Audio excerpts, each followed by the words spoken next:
So if you've been through a painful breakup, some time has passed, and now you're feeling lonely and you're single and you're ready to mingle, well, pump the brakes. In this video, we're going to talk about the 3 things you must do before you start dating again. Hello, my name is Karan Pierre, and I'm your relationship guy here to bring you the facts in dating and relationships. So today we have a spicy topic. We're going to be talking about how to date again after a breakup. I understand how painful, how sad breakups can be, but it's not the end of the world. Let me tell you, if you go through a breakup, look at it as a blessing in disguise. You probably were saved from a long life of marrying someone who wasn't the right person for you, who was toxic, and you were going to have future issues if you don't have any kids. Look at that as a blessing too. No attachment, so you can leave a clean, fresh slate.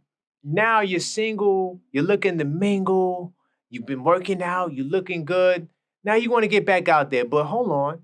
There's some things you must do. And we're going to talk about it. Let's start with the first thing, right?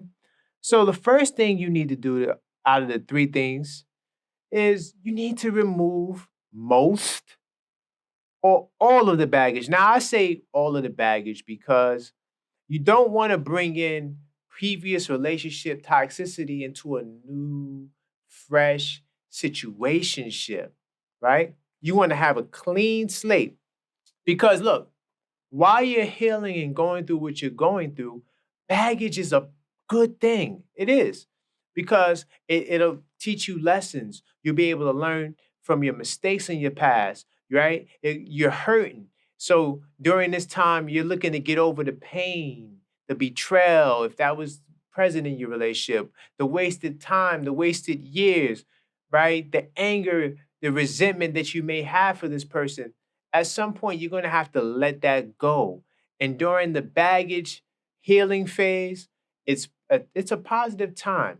But now, when you're entering the dating market, prospective bachelors or bachelorettes will be looking to deal with you as someone who is actually not, still tied to their ex. They want to know that you're a person that's ready to move on and move and be with them. If they have any reservations that you still in love with your ex, that's going to put you on the red. That's going to be a red flag, and it might get you ghosted. So you want to make sure that you get rid of the baggage. So I have a question for you. What are some things that you may have done after a breakup before you started dating that may have worked or didn't work? I'm curious to know. Please answer that in the comments box below. I'm curious to know exactly what are some things that you may have tried after a breakup that may have worked and may not have worked. I'm curious to see your replies. All right, so let's move to the second thing that you have to do. So, the second thing that you have to do is you have to establish a standard, right? Now, based off the baggage, you already learned your lessons from that. So now you know the things that you want to tolerate, that you don't want to tolerate, right? You're familiar with what your goals are going into a relationship, right? So you need to establish a dating standard.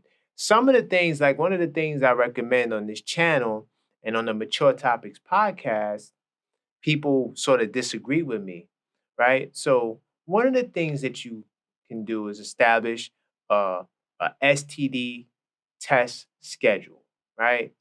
You come in, maybe you come in together at some point, you're considering being intimate, you ask a question or you make a suggestion. Hey, maybe you may be open to at this point in the time, showing me your STD results, or we can go down and take a test together.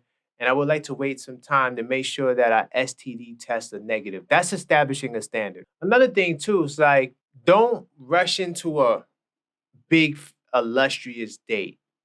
And this is something I also say. The first date can be a simple Zoom session, a simple Zoom meeting, right? We don't have to go spend hundreds of dollars at Morton when you don't even know if this person's even worth that investment. Let's have a Zoom meeting or let's meet up at Starbucks, right? Right? Establish the fact that you want to have a preliminary date, right? So if you want to keep the first date to be extravagant, okay, let's build up to it. Let's have a Zoom meeting. Let's have a Starbucks meeting. Let's see if how we can make the first date magical. Because during these meetings, we could discuss what do you like?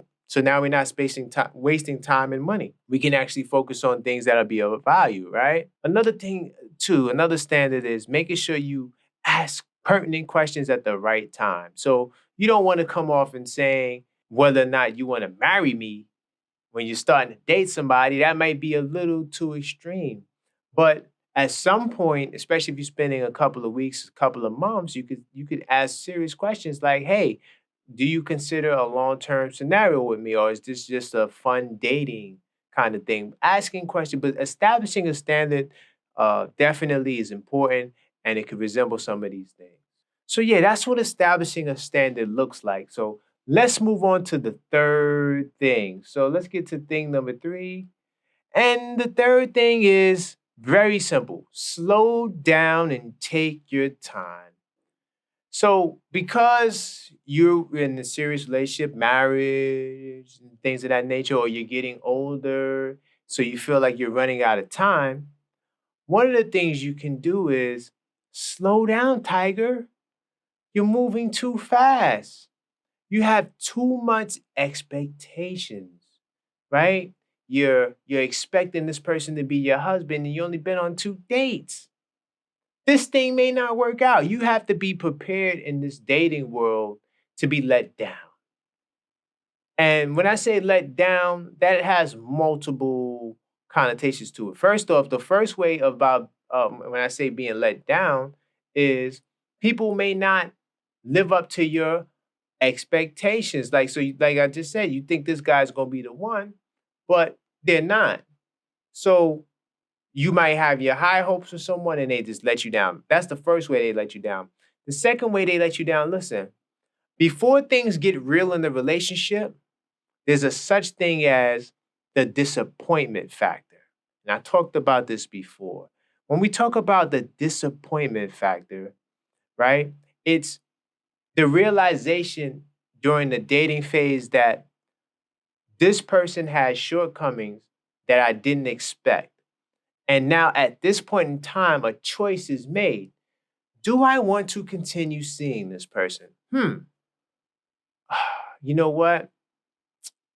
She's not as pretty as I thought she was when she didn't have makeup on. Or for a woman, it might be, damn, I thought that, he had his stuff more together, like, situated financially.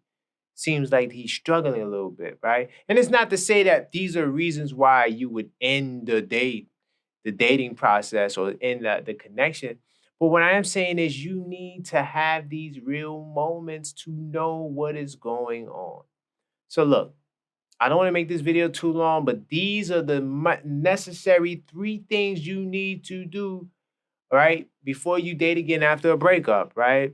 It's crucial. Setting standards is the key, getting rid of the baggage and slowing down, taking your time. So it's been a pleasure, but thank you for checking me out. And until next time, stay blessed. Thank you for watching the video. If you enjoyed the content, please take the time to subscribe to the channel. Hit that bell icon so you get all the notifications, and then like the video so more cool people can check out the video. And be sure to check out our podcast, the Mature Topics Podcast, each and every Thursday, live on this channel, Karan Pierre, 8:30 Eastern Standard Time. We have great topics, great shows. I'm pretty sure you will enjoy it. Definitely check out the channel, Mature Topic Podcast folder, and you'll get all of the details. See you then.